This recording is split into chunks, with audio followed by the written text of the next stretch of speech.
Welcome back, my dear listeners. Before we begin today's story, please show some love by subscribing to the channel and liking the video. Now then, let us begin. The welcome I got that night wasn't what I was expecting. The house was quiet, no sign of my wife Helen or my kids. Helen and I, Mike Lewis, had been married for 11 years. As I said the house was quiet, I saw the note on the table. Mike, sorry I couldn't tell you this in person, but I am too much of a coward to face you. I have met someone else and fallen in love. The kids are safe and well with me. The divorce papers are in the envelope under this note. As you can see, I am not asking for anything. Helen, needless to say, my day and my life had gone to shit in minutes. I stormed around the kitchen cursing as I looked over the divorce papers. Eventually I slumped into a chair. Helen was leaving me the house and all of our money. All she had taken was clothes for her and the kids, plus their toys. The point that really pissed me off was the last one. Helen wanted me to sign over my kids so her new man could adopt them. Like duck, that was going to happen. At least it let me know who Helen had left me for, Henry Carslake. I called my soon-to-be ex-wife. Hello, Mike. Duck, hello, Mike. What the hell is going on, Helen? Like I said in my note, I have met someone else and fallen in love with him. Yeah, right. Nobody leaves a marriage and shacks up with a guy like that. At least it lets me know the two of you have ducked. I just hope it wasn't in our bed. No, it wasn't. Please stop swearing and keep it civil, Helen replied. Civil, duck civil, you witch. You can have your divorce and be with Sheethead, but I am not signing over my kids for adoption. Tell Mr. Big Shot he can duck OFF. I slammed the phone down. After taking a shower and getting changed, I went out for something to eat. The mood I was in, cooking was not an option.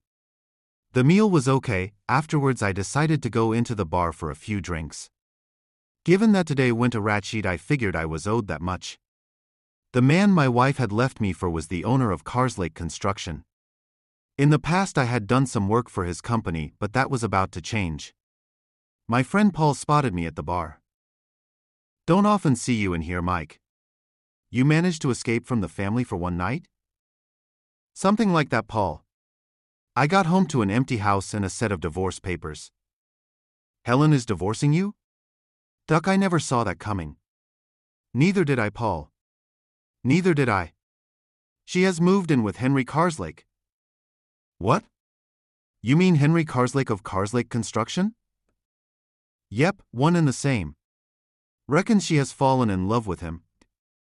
What are you going to do, Mike? Let her have the divorce. She doesn't want anything from me, so I'll sign it and be rid of her.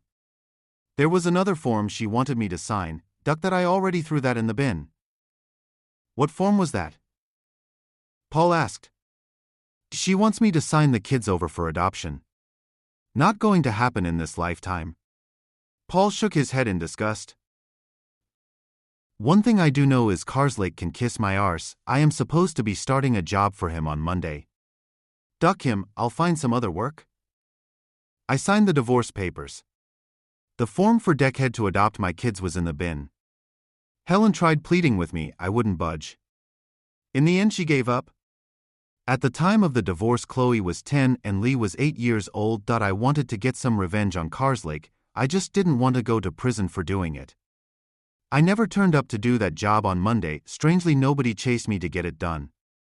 Part of my revenge on Carslake came without me doing anything. It stemmed from my talk with Paul. When the word got around what had happened, most of the local contractors declined to work for Carslake Construction. They felt he had cheated on me. As payback, they turned his work down. Sure, old Henry found other contractors. They were cowboys and the work suffered. Several times I was asked to quote on jobs. When I found out it was for Carslake, I didn't bother sending in a quote. My divorce was final 6 months later. 3 months after that, Helen and Sheethead got married. I got to have the kids for a week while they went on their honeymoon. I didn't take the kids to help them out. I reasoned a week was better than a weekend I was currently getting. What pissed me off was a question from my daughter Chloe. Dad, why did you send us to live with Mum and Henry? What? I didn't send you. Your mother took you because she doesn't love me anymore. If it was up to me, you could stay here. I replied, assuring Chloe it wasn't my decision. This was something I was going to speak to Helen about. When Helen called to collect the kids, she breezed all tanned and smiling. The smile disappeared when I spoke with her. No more lies and bullshit, Helen. From now on, tell the kids the truth. If you don't, I will. They now know I didn't tell you to take them to live with you. If I could, I would fight you for custody tomorrow. Helen stormed off in a huff. I found life as a single man strange after being married for so long. Some of my friends tried to set me up on dates. To be honest, I wasn't in the mood for dating. I wanted to get laid but not date. I didn't know my life was about to change again. Gary and Emily were my neighbors. They moved in just after Helen left me. Their house was a bargain as it needed a lot of work doing to it. Emily was working locally as a secretary. Gary had recently left the army. We got on well and they seemed like a nice couple. They chatted to me when we saw each other.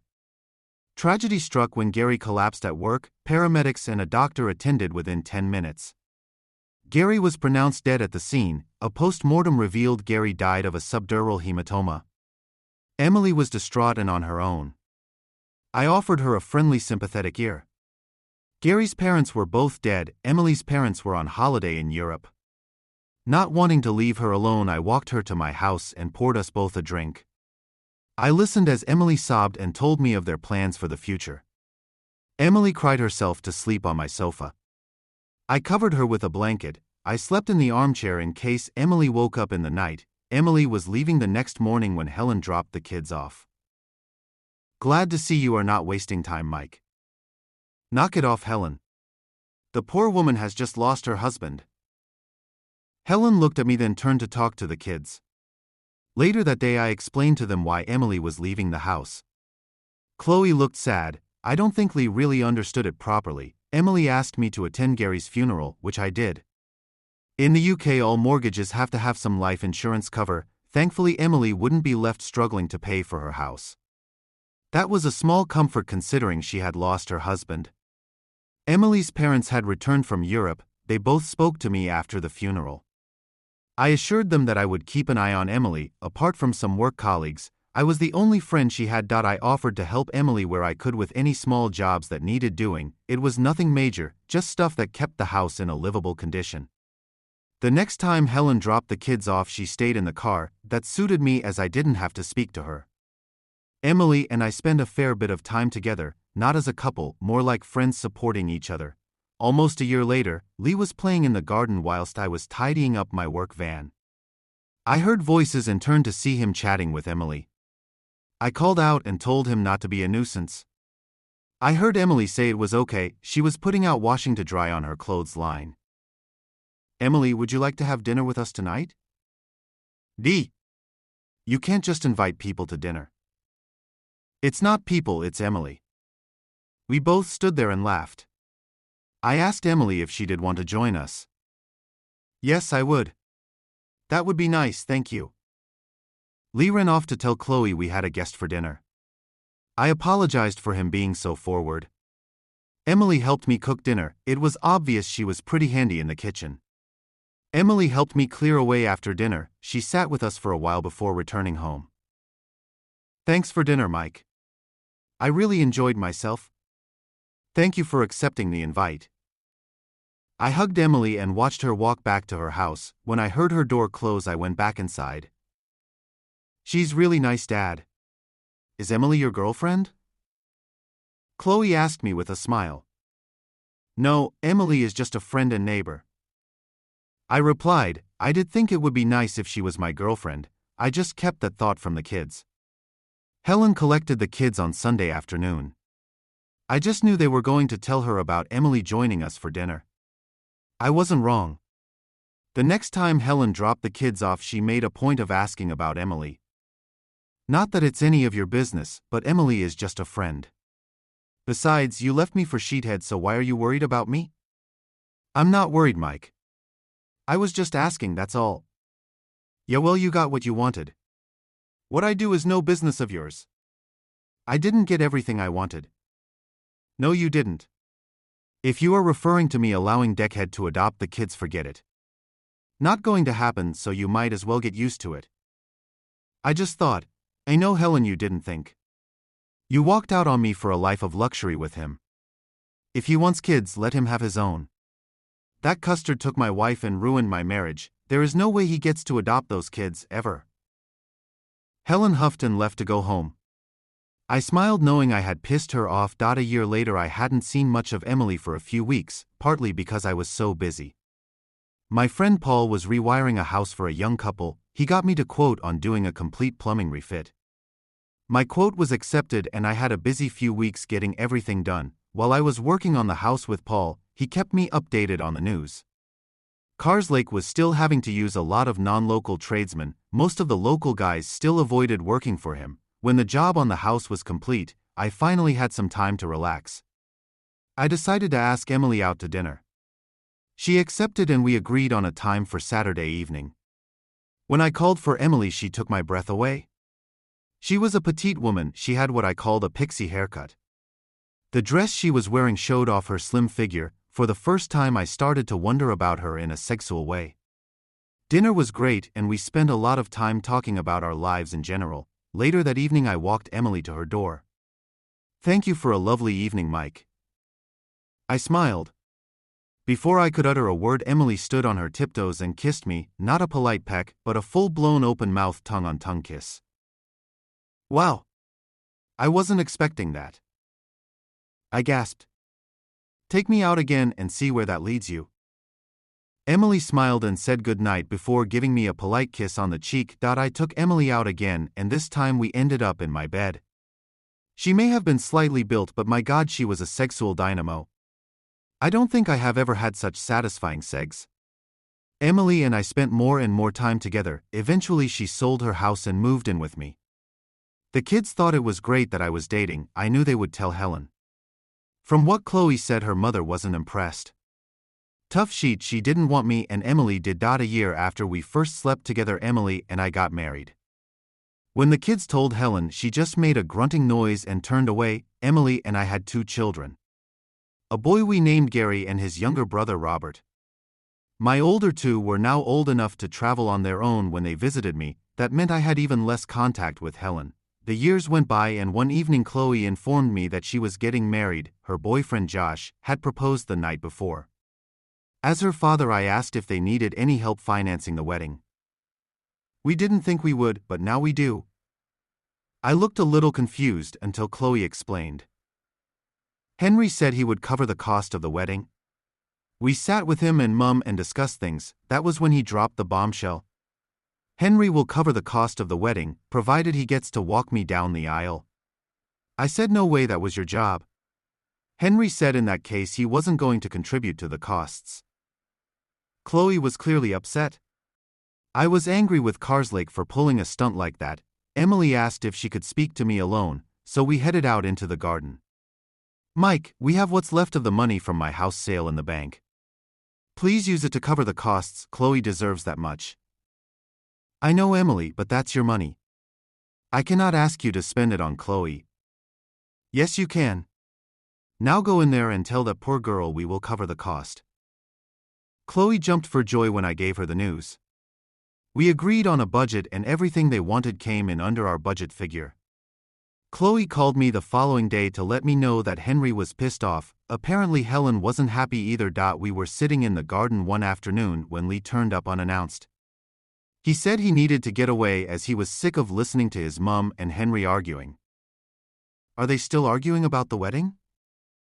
Emily asked. "No, this is something else. From what I can make out, Henry is not doing his duty in the bedroom." I roared out laughing. It pleased me that Helen had left me for someone who couldn't perform when it mattered. "The house walls are paper-thin, Dad. I hear them at night. I think Mum is getting tired of Henry not cutting it in bed." We laughed about the situation as we drank a beer. Lee stayed over that night to avoid the arguments at home. On the day Chloe and Josh got married, Helen wasn't happy. She was told by Chloe that her and Henry would be sitting behind Emily and myself. The church service went off without a hitch. I did agree to Helen sitting on the top table for the reception. Henry sat with Emily, Robert, Gary and Lee. When all the speeches were done, the caterers cleared some tables away to make room for the dancing. Josh and Chloe started the first dance. Emily and I joined in, as did Helen and Henry. Later that evening we were standing at the bar. Gary and Robert were sitting with one of Chloe's bridesmaids and her children. Lee asked Emily if she wanted to dance. I smiled and said go for it.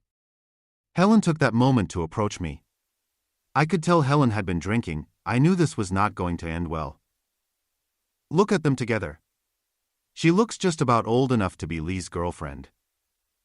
Despite being the mother of 2 young boys, Emily still looked the same as the first day I met her. Helen, on the other hand, had not aged well. She had put on weight. Her dress was low-cut at the back. It showed off several rolls of fat. Henry was overweight and losing his hair. They made a perfect couple. Don't start, Helen. Jealousy doesn't suit you. Besides, we are divorced, so you do not get to comment on my life anymore. Jealous? Jealous of her? Good God, she looks like she should still be at school. I guess she will be okay when she fills out and develops a bust worth talking about. Do not talk about my wife like that. For your information, Emily is more woman than you ever were. Helen looked at me in shock. I ask yourself this, Helen, when was the last time you had good sex? In fact, when was the last time you had any sex? I paused for a brief moment. I had some great sex last night, and you know what? I'll probably have some more great sex tonight as well. Helen stood stunned as Henry joined us. You see, Helen. When you left me, you thought you were trading up. Maybe you were, maybe you weren't. As for me, I just moved on. I have a life now that includes a wife who loves me for what I am, 2 great kids to add to the 2 I already had. Life for me is about as good as it gets right now. Can you say the same thing? I walked away, leaving the 2 of them doing goldfish impressions. Emily and I danced to a slow number. Lee got dragged onto the dance floor by one of the bridesmaids. What was all that about at the bar? Emily whispered as we danced. Kiss me, I'll tell you later. We kissed and I knew Helen was staring at us. When we broke off the kiss, I smiled at Helen. She turned and ordered another drink. Oh yes, I had definitely moved on. Looking at what I had and what I have now, I think I traded up as well, and that's a wrap. Thanks for hanging out with us here today. To catch more awesome narrations, hit that subscribe button, drop a thumbs up, and comment your favorite part. And hey, don't forget to hit that notification bell to be the first to know when we drop the next story.